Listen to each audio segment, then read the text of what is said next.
It's the first round of Rugby World Cup 2019. If you are as excited as I am, stay tuned.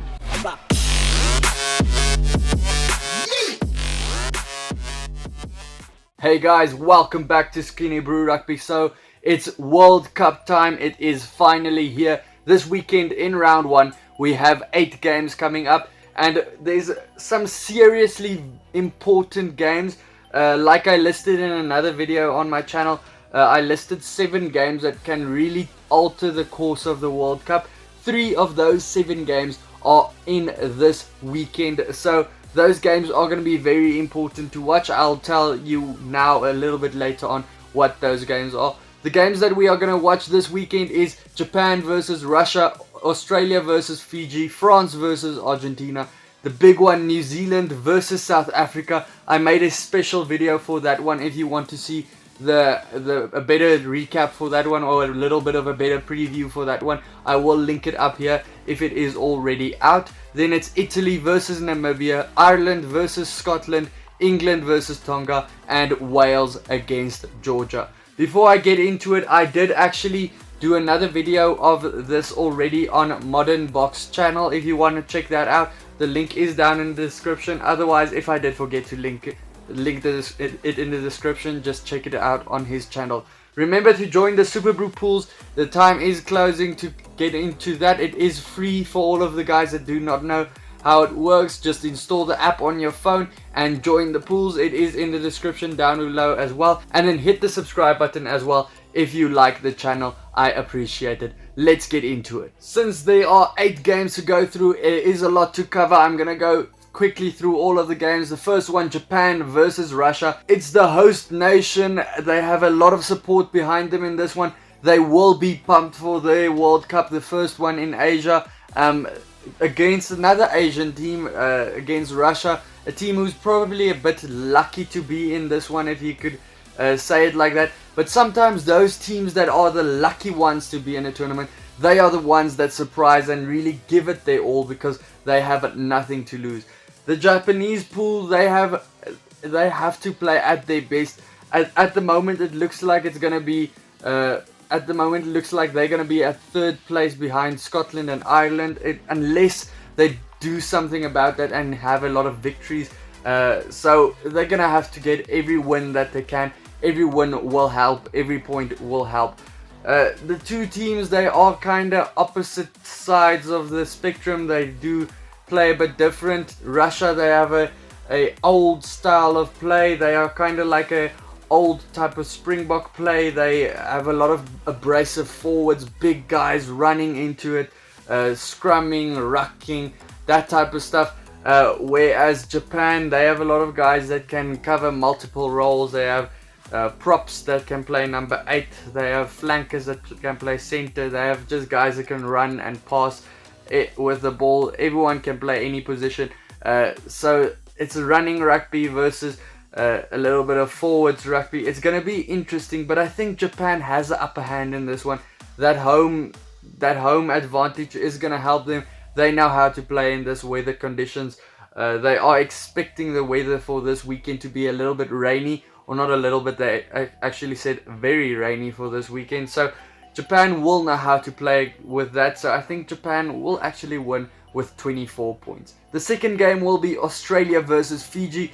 It's actually quite difficult, this one, because Australia has been an up and down team. It's actually quite difficult to predict what they're gonna do. It's you just don't know where they are at the moment, because you know, they beat the All Blacks the one weekend, and the following weekend they were absolutely thrashed. They weren't convincing against Samoa the other day either. Fiji, they are definitely better than Samoa. So if you kind of look at it like that Australia didn't beat Samoa convincingly, Fiji might have the ability to actually surprise Australia in this one. A big thing for Australia, as I have it, the teams aren't out yet as I am doing this video though. Pocock will be back. I think he'll be back. He's just the epitome of that side. He just shows what that Australian team is about. They never lie down. They come back fighting. And there's a lot of guys in that team that are playing their last World Cup. They are playing their last time for the team, so they're going to try and give it their best. Fiji, on the other hand, if there's ever a time for them to beat the Wallabies, it is now. They have their best shot they'll ever have. It's a strong team on paper. They look a little bit weaker than Australia, though. If they don't give away silly penalties and have silly mistakes, I think they could actually surprise Australia. But for me, just being safe, and I just think Australia will bounce back, and how the Aussies usually perform in World Cups, I think the Australians will win by 12. Then it's France versus Argentina. This is like a knockout game. This is one of those big games that I was talking about. The loser of this game will probably be number 3 in their pool and not go on to the quarterfinals. And that's going to be very bad for either of these two teams because they are good. So they're going to give it their all. It's going to be great rugby to watch. It's going to be fierce rugby. Both of these two teams have interesting rugby as well. They do like running with the ball. They can run in tries from anywhere on the field. France, they have young guys coming through in their teams. They have been exciting for me, but they haven't been at their best at the moment. In this year, they haven't been at their best. But it's also difficult to see what team is going to pitch up for France, because they are a team that really performs in World Cups. France in history has always done well in World Cups. They are one of the most successful European sides, but they are just so unpredictable. Like I've also said in a couple of videos now, they lost against Tonga in the pool stages of the 2011 World Cup, and they went on to go to the finals of that World Cup. So things like that could happen.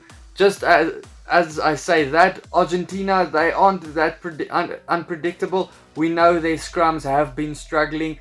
If they could fix that, their game is going to go a lot better. They have been struggling with that in Super Rugby as well. Can that form from the Super Rugby, from the Jaguares, continue? Because, I mean, the Jaguares actually came to the finals of the Super Rugby, and that's very good for them. But the Pumas, they've been misfiring all season. Like I've also mentioned, I think that the Pumas have now had a little bit of a break now. Because the Rugby Championship was straight after a very long season in Super Rugby. So they had a little bit of a break now, a little bit of a breather. Maybe they can come out all guns blazing and do a little bit better.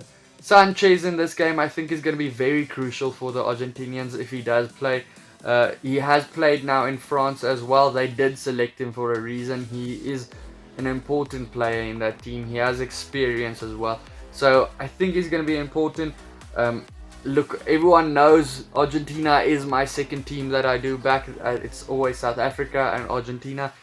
But unfortunately, just with that history of France, I think France will win this one by 7. Then it's the big one. It's New Zealand versus South Africa. Doesn't matter where you're from. This is the one you want to watch this weekend. Doesn't matter who you support. Doesn't matter what language you speak. You want to watch this game. It's going to be huge. Like I said, I have made another video for this as well, where I went a little bit more in depth into this game, just from a South African perspective. And New Zealand rugby, I do like those two teams. I do follow it a lot, so just a little bit more of an in-depth look. I have a video. I link it up here, or I already did.